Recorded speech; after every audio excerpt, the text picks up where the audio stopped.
country. And as I was going out of the country, my wife went to the doctor. That same day I was supposed to leave out of the country, my wife had to go to the doctor, and that's the day my wife was told that he was diagnosed with cerebral palsy. And when I came back from the trip, my wife didn't want to tell me while I was on the trip, but she waited till I got back, and she told me that, you know, Joshua was diagnosed with cerebral palsy.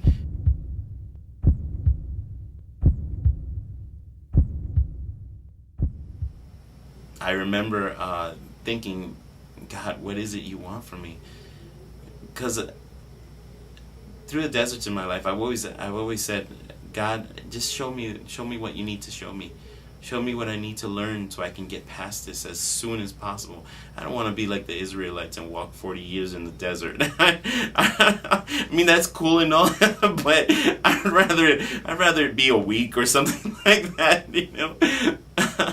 So yeah, it was a tough time, but my prayer every night was, God, just show me what you need to show me. Just show me what I need to learn to get past this. That day we had come to a Saturday service. We came to a Saturday service, and we were devastated because that same day we had gone to the doctor, and the doctor had told us that Joshua would not walk till he was about 13 years old or somewhere around there. He said, he guesstimated, I guess. And we left him at kids' church. And Marin Augustine, Pastor David's wife, she was taking care of him.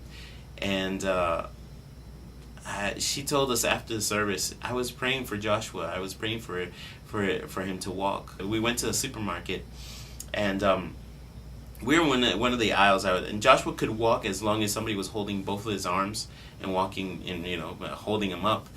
And that day, Joshua, he was same thing. We were holding on to him. I was holding on to him, and my son Daniel ran down the aisle.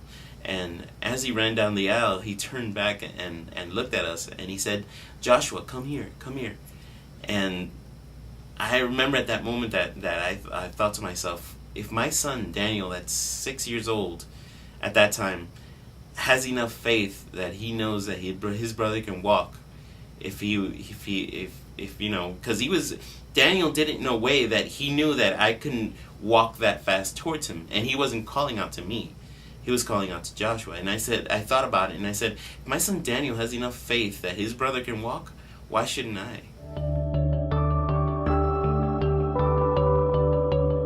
I decided at that moment to gently, of course, let go of Joshua's hands, and lo and behold, he walked the whole supermarket aisle by himself to my son Daniel.